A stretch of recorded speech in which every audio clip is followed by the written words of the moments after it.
طب ما انا هرجع بقى لفكره ما ينامش كويس وتاثيرها على القلب. بس دكتور هاني، ليه الناس ما بتنامش؟ يعني التوتر ازاي بيأثر على المخ؟ لان هو احنا بننامش من المخ، من الارق، من التوتر. انا هاخد بس من كلام يعني الدكتور ايمن معلومه مهمه قوي، ان هو قله النوم هتعمل توتر. وده هيزود كتير من المواد جدا اللي هي زي الادرينالين والمواد هو دي اليوم اللي ما بننامش فيه ده بنبقى بالزبط. متوترين جدا. فزياده هذه المواد بتساعد على حدوث مشاكل كثيره في الجسم، بما فيها الجلطات، بما فيها اكيد مشاكل في القلب، حتى جلطات المخ يعني. فقله النوم في حد ذاتها بتعتبر احد العوامل اللي تساعد على حدوث مشاكل في الجسم، بما فيها حتى جلطات المخ، منها جلطات القلب وجلطات المخ. لدرجه ان هم احنا مثلا من ضمن احد الاسباب، هرجع لسؤال حضرتك بقى، ايه اسباب قله النوم؟ من اهم الاسباب اللي هي بيحصل انسداد في مجرى التنفس اثناء النوم. الناس اللي هو بيحصل لهم شخير وبعدين النفس بيقف شويه، بيبقوا مثلا سمان شويه، وبنعمل لهم حتى اختبار للنوم، وبيتضح ان هو بيحصل توقف مؤقت في التنفس، بينقص الاكسجين في الدم، فالمخ بينتبه فبيصحى.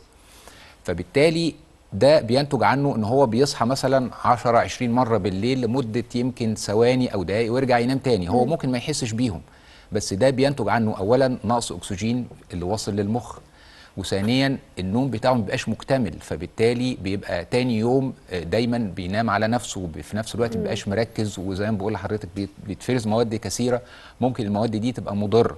وده اللي بنشوفه حتى مثلا في الناس اللي هم بيسوقوا، يعني حتى دايما اختبار التنفس ده اثناء النوم بيتعمل للسواقين مثلا عربيات النقل، والناس اللي هم مسؤولين ان هم لازم يبقوا في درجه عاليه قوي من اليقظه، لانه ده بيعتبر حاليا احد العوامل اللي بتساعد على تكوين الجلطات. وده خليني اسال حضرتك عن الشخير. يعني حضرتك جبت سيره الشخير. الشخير ده عباره عن ايه بقى بالظبط؟ ما هو ده بيحصل انسداد في مجرى التنفس. يعني الانسداد ده بيطلع الصوت ده نتيجه الانسداد اللي بيحصل في مجرى التنفس، فبالتدريج بيقل نسبه الاكسجين اللي وصل للمخ. المخ عند مستوى معين الشخص هيبتدي يحصل له يقظه، فالصوت او يعلى ويدخل كميه كبيره من الهواء، فيرجع يعلى نسبه الاكسجين. عشان كده بنعمل اختبار اثناء النوم، ده اختبار شهير قوي يعني، كتير بنعمله للناس اللي هم بيشتكوا من المشكله دي.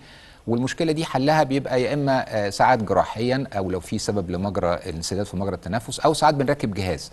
يعني في جهاز معين بيتركب، وكتير يعني ده نص المصريين بيشخروا.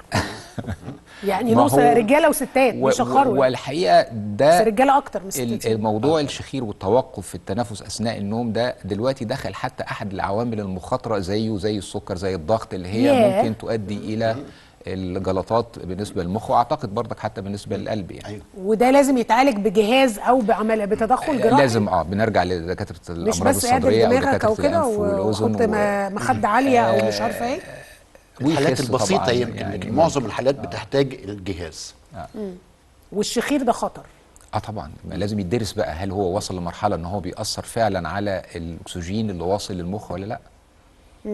وده الشخير ده ما بيبقاش عند الاطفال اظن، بيبقى لا، ده بيجي بالذات عند الناس الكبار اللي هم السمان مثلا، وفعلا يعني بيبقى مجرى التنفس عنده ضيق شويه. فالشخير يا جماعه ما ناخدوش كده كانه حاجه دمها بنقعد نتريق عليها واعدل دماغك وحط مخده عاليه ولا مخده واطيه او كده، ولكن ده لازم ناخده بجديه شديده، ان هو قد يؤدي الى توقف التنفس وقد يؤدي للوفاه.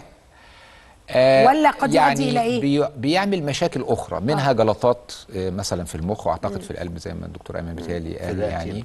وطبعا بيزود بقى احتماليه حدوث مشاكل مرضيه اخرى.